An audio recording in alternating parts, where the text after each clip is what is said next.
9월 4일 목요일 큐티입니다. 제목 하나님의 공의로운 심판 앞에 선 모든 사람. 본문 로마서 2장 1절에서 16절 말씀입니다. 그러므로 남을 판단하는 사람이여 그대는 변명할 수 없습니다. 그대는 남을 판단하는 그곳으로 그대의 스스로를 정죄하고 있습니다. 남을 판단하는 그대가 똑같은 일들을 행하기 때문입니다. 우리는 그런 일을 행하는 사람에게 진리대로 하나님의 심판이 내린다는 것을 압니다.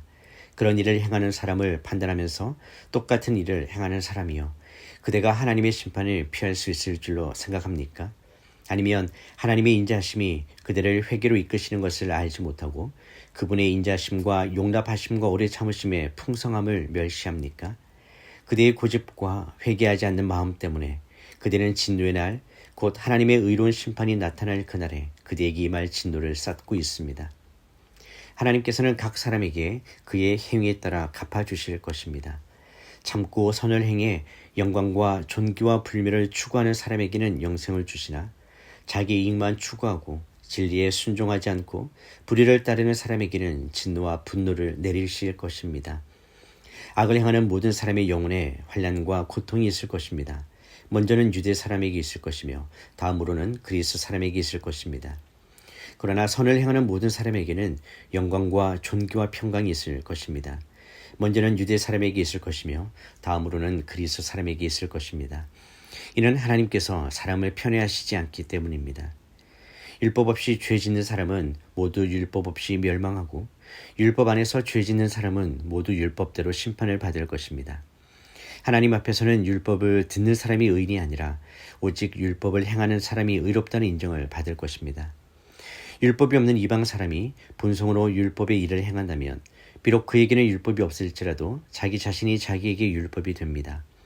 이런 사람은 율법의 요구가 자기 마음에 기록되어 있음을 보여줍니다. 그들의 양심도 이것을 증언합니다. 그들의 생각이 서로 고발하기도 하고 변호하기도 합니다. 이런 일은 내가 전한 복음대로 하나님께서 그리스도 예수를 통해 사람들의 은밀한 것을 심판하실 그날에 일어날 것입니다. 본문 요약입니다. 사도 바울은 다른 사람을 판단하는 자가 사실은 같은 죄를 범하고 있음을 지적합니다. 하나님의 심판은 외모를 보지 않고 각 사람의 행위대로 공의롭게 이루어집니다. 유대인이나 이방인 모두 양심과 율법을 통해 책임을 지며 최종 심판의 날에는 하나님께서 그리스도 예수로 사람들의 은밀한 것까지 드러내실 것입니다. 첫 번째 묵상입니다. 사도 바울은 사람을 판단하는 태도의 모순을 드러냅니다.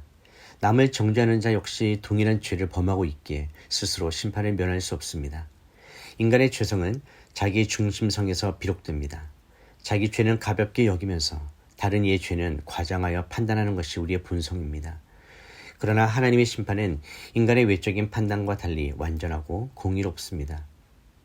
구속사적 관점에서 이것은 에덴 동산에서 아담과 하와가 죄를 지은 뒤 서로 책임을 전가했던 사건과 연결됩니다. 아담은 하와를, 하와는 뱀을 탓했습니다. 인간은 본질적으로 자기 의를 세우며 남을 판단하는 존재가 되었지만 하나님 앞에서는 모두 죄 아래 놓여 있습니다. 따라서 판단하는 자여 누구든지 내가 핑계하지 못할 것이라는 말씀은 인류 보편의 실존을 드러냅니다. 하나님의 심판은 편애나 차별이 없습니다. 유대인이 율법을 가졌다고 해서 면제되지 않고 이방인이 무지했다고 해서 면책되지 않습니다. 하나님은 각각에게 주어진 빛과 양심 그리고 율법을 기준으로 공의롭게 심판하십니다. 이것은 하나님의 나라가 사람의 외모나 신분, 문화적 배경에 따라 차별되지 않는다는 진리를 보여줍니다. 하나님 나라의 백성은 오직 하나님의 은혜와 복음 안에서만 의롭다함을 얻을 수 있습니다. 묵상 질문입니다. 나는 다른 사람을 정죄하면서 내 안의 죄를 가볍게 여기고 있진 않았습니까? 적용 질문입니다. 오늘 내 삶에서 사람을 판단하기보다 하나님의 공의로운 심판 앞에 겸손히 설 수 있는 구체적인 실천은 무엇입니까? 두 번째 묵상입니다. 사도 바울은 하나님의 심판이 각 사람의 행위대로 이루어진다고 선포합니다. 이것은 행위 구원이 아니라 믿음으로 얻은 구원이 반드시 행위로 열매 맺는다는 진리를 의미합니다. 손으로 영광과 존귀와 썩지 아니함을 구하는 자는 영생을 얻지만 진리를 따르지 아니하고 불의를 따르는 자는 진노를 받습니다. 결국 하나님의 나라는 믿음으로 들어가지만 믿음은 반드시 삶의 열매로 드러납니다. 구속사적으로 최종 심판은 이미 예수 그리스도의 십자가와 부활에서 확증되었습니다. 십자가는 하나님의 공의와 사랑이 동시에 드러난 자리였습니다. 죄에 대한 심판은 십자가 위에서 쏟아졌고 동시에 믿는 자를 향한 은혜의 길이 열렸습니다. 마지막 날 하나님은 그리스도 예수를 통해 은밀한 것까지 드러내실 것입니다. 숨겨진 동기와 마음까지 판단하실 분은 오직 예수 그리스도이십니다. 오늘 우리는 종종 사람의 눈을 의식하며 살아갑니다. 그러나 성경은 분명히 말합니다. 하나님은 은밀한 것까지 보시는 분이십니다.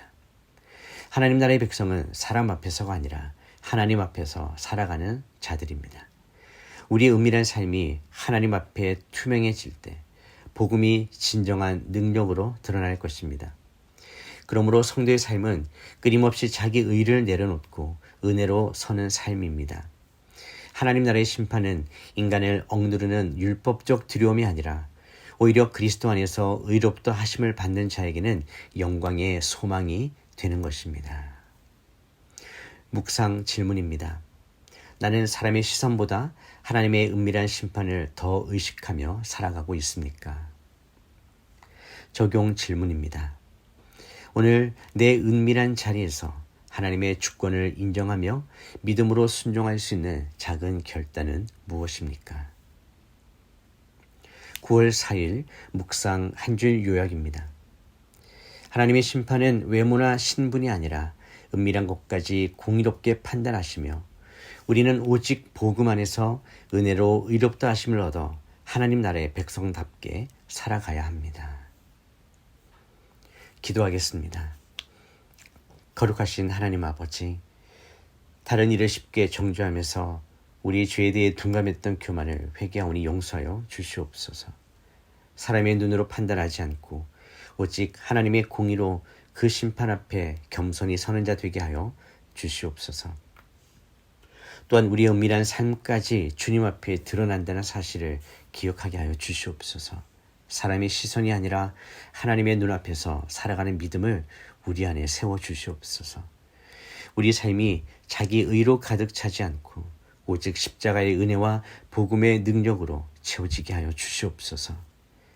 마지막 날 주님 앞에 섰을 때 은혜로 의롭다 하심을 얻은 하나님 나라의 백성다운 삶으로 칭찬받는 삶 되게 하여 주시옵소서. 예수 그리스도 이름으로 기도드립니다.